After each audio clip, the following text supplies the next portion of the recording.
হ্যাঁ হ্যাঁ জানি, জিভে জল চলে এসছে, কারণ এরকম যদি ফুচকা পাওয়া যায় তাহলে তো জিভে জল আসবে, আর এরকম দেখলেই আমাদের জিভে জল চলে আসে। চলো আজকে তাহলে তোমাদের ফুচকার রেসিপিটাই শেয়ার করি। প্রথমে একটা বোল নিয়ে তাতে 1 কাপ পরিমাণ নিয়ে নাও আটা, তার সঙ্গে কাপ মেপে একই পরিমাণ সুজি নেবে। এখানে ময়দা ব্যবহার করবে না, আটা দিয়েই কিন্তু ফুচকা হয়। এবার এখানে হাফ চামচ দিয়ে দাও খাবার সোডা, যেটা ফুচকাটাকে মুচমুচে এবং ফুলকো ফুলকো করে তুলবে, আর তার সঙ্গে দাও হাফ চামচ নুন। এবার অল্প অল্প জল দিয়ে ভালো মতন ডোটাকে মেখে নাও। আর এখানে বলে রাখি, ময়দা ব্যবহার করবে না, আটা দিয়েই করতে হয়। লাল আটা যেটা হয় সেই আটা নেবে, আর তার সঙ্গে সুজিটাও নেবে কিন্তু একই পরিমাণ। যতটা তুমি আটা নিচ্ছ, যদি 2 কাপ আটা নাও তাহলে 2 কাপ পরিমাণ সুজি নেবে। আর এখানে নরম করে ডোটাকে মাখতে হবে। নরম করে মাখার একটাই কারণ, যে সুজিটা আমি দিলাম এটা কিন্তু অনেকটা জল টানবে এবং ফুলে উঠবে, সেই জন্য সবসময় একটু নরম করে আটা মাখবে। এবার দেখো, এরকম একটা প্লাস্টিকের পলিথিনের প্যাকেট হোক বা যাই হোক, সেটা দিয়ে তুমি ঢাকা দিয়ে রেখে দেবে ঘন্টাখানেকের জন্য। ঘন্টাখানেক পর ফিরে এসে ভালো করে আবার এই ডোটাকে একটু মেখে নেবে। এবার বড় করে এরকম লেচি করে নিতে পারো বা ছোট ছোট করে ফুচকার আকারে তৈরি করতে পারো। আমি একসঙ্গে করব বলে এরকম বড় করে একটা রুটির আকারে বেলে নিয়েছি। অনেক সময় আমরা ফুচকা তৈরি করলে সেটা কিন্তু প্রথমে ফুললেও মচমচে হলেও পরে লুচির মতো হয়ে যায়, সেই জন্য খেয়াল রাখতে হবে তুমি যখন এই আটাটাকে বেলবে তখন পাতলা করে বেলার চেষ্টা করবে।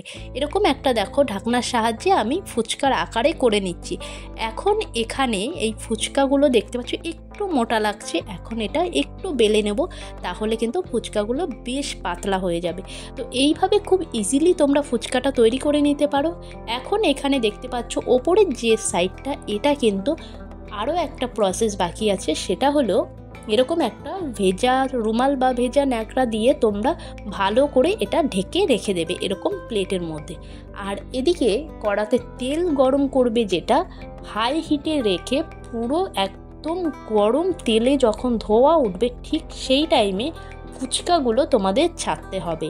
আর যে দিকটা ভেজা থাকে সেই দিকটা ওপরের দিকে থাকবে। এভাবে যদি ফুচকাগুলো তোমরা ঠিকঠাক মতো দিতে পারো তাহলে প্রত্যেকটা ফুচকায় কিন্তু ফুলবে এবং তার সঙ্গে হবে একদম মুচমুচে। গরম ফুচকা একটু রাখবে একটা কিছুতে তেল ছড়ানোর জন্য, তারপর একটা প্লাস্টিকের প্যাকেটে কিন্তু মুড়ে দেবে। এভাবে কিন্তু ফুচকা তৈরি করতে হয়। আর এই ফুচকাটা যদি একটু রোদে দিতে পারো তাহলে দোকানের মতো একদম পারফেক্ট মুচমুচে ফুচকা 3 থেকে 4 দিন তোমরা আরামসে রেখে খেতে পারবে। এবার চলো তেঁতুল জলটা তৈরি করে নেওয়া যাক। এখানে দেখো আলু সেদ্ধ করে নিয়েছি, তার মধ্যে দিয়ে দিলাম সেদ্ধ লঙ্কা, সেদ্ধ ছোলা, মটর, লবণ, তার সঙ্গে ভাজা মশলা করেছি এবং তার সঙ্গে দেব যে টক জলটা আছে, এখান থেকে একটু টক জল দেব। আর এই ভাজা মশলাটা যেটা করেছি তোমাদের বলে রাখি, জিরে আর ধনে এটা হালকা করে ভেজে নিয়ে তারপরে কিন্তু মিক্সিতে গুঁড়ো করে নিয়েছি। আর এই ভাজা মশলা না দিলে ফুচকার টেস্টটা কিন্তু ঠিকঠাক আসে না। তার সঙ্গে দিতে হবে ভাজা শুকনো লঙ্কা, যেটা অলরেডি আমি দিয়ে দিয়েছি। যে পরিমাণ ঝাল খাবে সেই অনুযায়ী লঙ্কাগুলো দেবে। আর তার সঙ্গে একটু একটু করে টক জল দিয়ে এরকমভাবে মাখতে হবে ফুচকা। তার সঙ্গে দিতে হবে গন্ধরাজ লেবু, পুরো দোকানের ফুচকার মতো গন্ধ ছড়াবে চারিদিকে।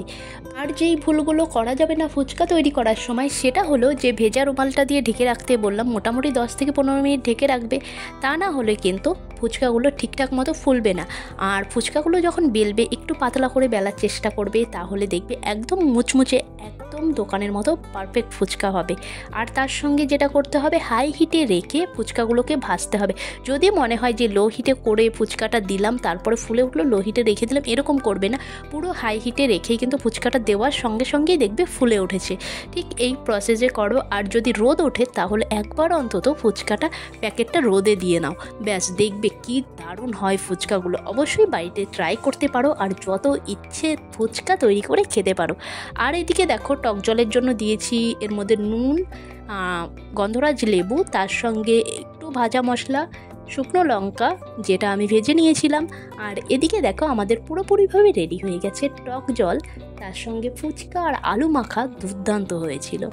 অবশ্যই তোমরা ট্রাই করো, কেমন লাগলো অবশ্যই জানাতে ভুলো না। দেখা হচ্ছে নেক্সট ভিডিওতে।